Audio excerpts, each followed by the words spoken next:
Laki berusia 10 tahun duduk diam dalam kesendirian di atas sebuah kapal kayu tua yang perlahan melepas jauh. Namanya Osman. Matanya menatap tajam rumah-rumah panggung yang kian mengecil menggenggam erat sisi kapal dengan sebuah sumpah bisu yang mengiris dada. Aku harus berhasil. Ia tidak menangis, meski hari itu ia harus merelakan kampung halaman yang tertinggal di belakang.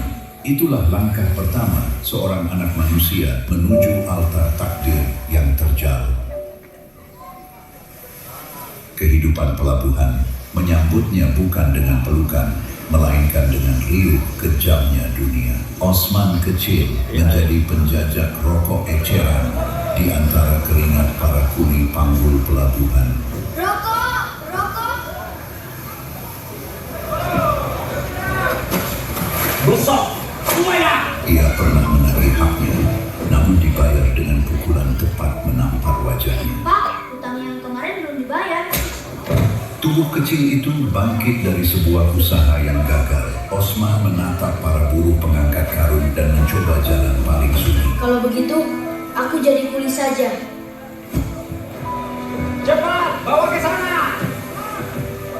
Tubuh kecilnya memikul beban yang hampir meremukkan tulangnya di tempat terik matahari dan hantaman hujan.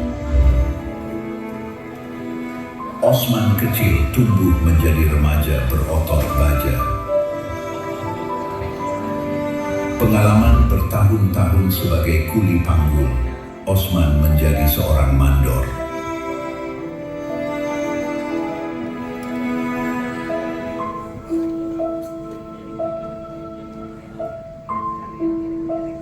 Kehidupan Osman muda keras.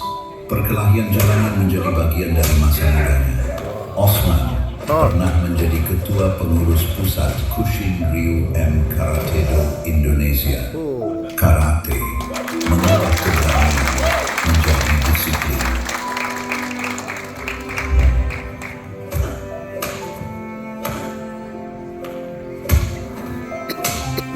Karena kekuatan bukan berarti tidak pernah jatuh. Kekuatan adalah selalu mampu berdiri kembali.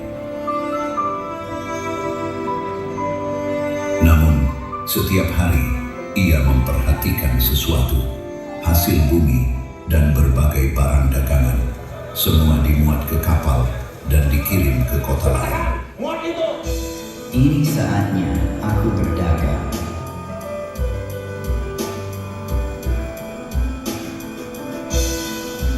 Dari kuli menjadi pedagang, dari Pontianak ke Jakarta, hingga ekspor dan impor ke Singapura.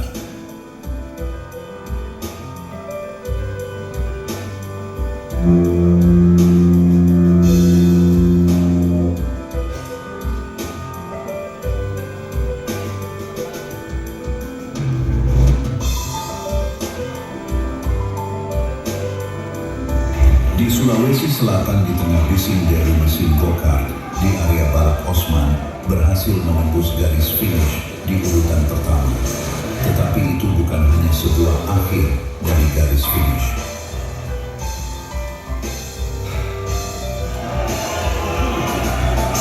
Namun seorang petarung akhirnya menemukan sesuatu yang tidak bisa dilawannya. Cinta.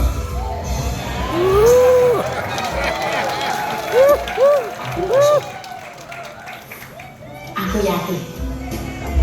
Sayangnya hubungan Osman dan Yati tidak mendapatkan restu. Jangan takut. Aku ikut. Osman memutuskan mengajak Yati pergi ke Jakarta untuk melanjutkan hubungan ini di bawah ancaman pengejaran, merajut pelarian nekat menuju Jakarta, dan menikah dalam badai restu yang tertunda. Jakarta, Januari 1974, kerusuhan malari, jalanan kacau dengan pendemo, api dan tentara. Sebuah kendaraan angkatan darat menerobos kerumunan membawa Yati yang akan melahirkan menuju rumah sakit Cikini.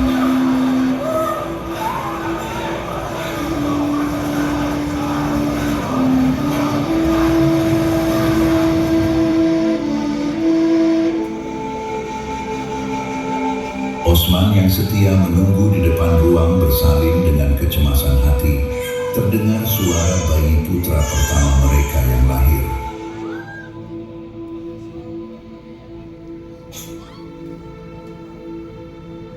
Saat bayi itu dibawa pulang, sebuah tamparan keras dari Ibu Yati mendarat di pipinya. Senyum kepolosan cucu pertama yang akhirnya meluluhkan hati. Seorang ibu mertua yang membencinya dibayar lunas dengan meruntuhkan ego dan menyatukan mereka dalam satu pelukan keluarga. Setelah banyak cobaan, Osman dan Yati membangun keluarga yang utuh, dikaruniai 5 anak, 4 raja dan seorang putri, diikat oleh darah, pengorbanan, dan cinta yang teruji. Anak yang dahulu menjual rokok di pelabuhan, kini membangun sebuah kelompok usaha. Perhotelan, pertambangan, penerbangan, hingga keuangan, membangun Oso Group menjadi sebuah panji di dunia bisnis internasional.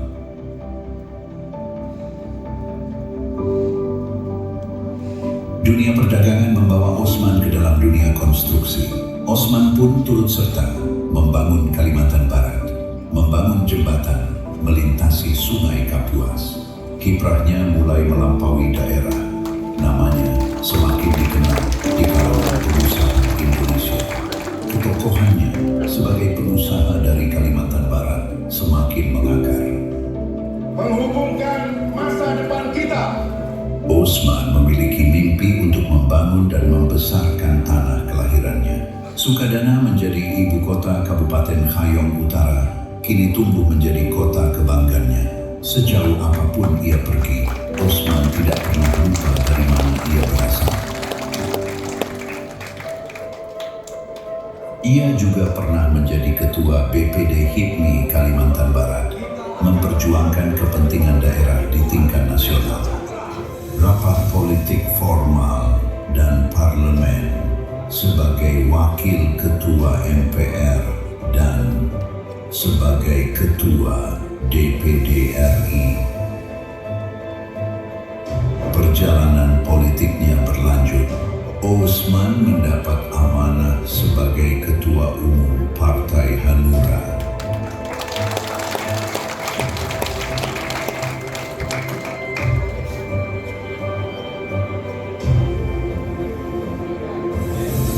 Sejarawan terukir kepada sosok dirinya dengan mobil dinas berplat RI7 keluar dari megahnya gedung MPR, DPR, membelah jalanan ibu kota Jakarta. Sukadana, kampung yang dahulu kutinggalkan, kota yang kini berkembang. Puluhan tahun telah berlalu, Osman melihat Sukadana dari udara. Ia melihat Masjid Osman Al-Khair berdiri di atas laut. Air matanya menetes dalam keharuan, serasa membisikkan kepada angin. Aku pulang.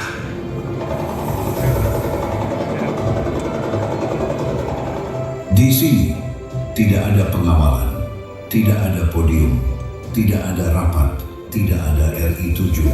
Di sini ia hanya dato.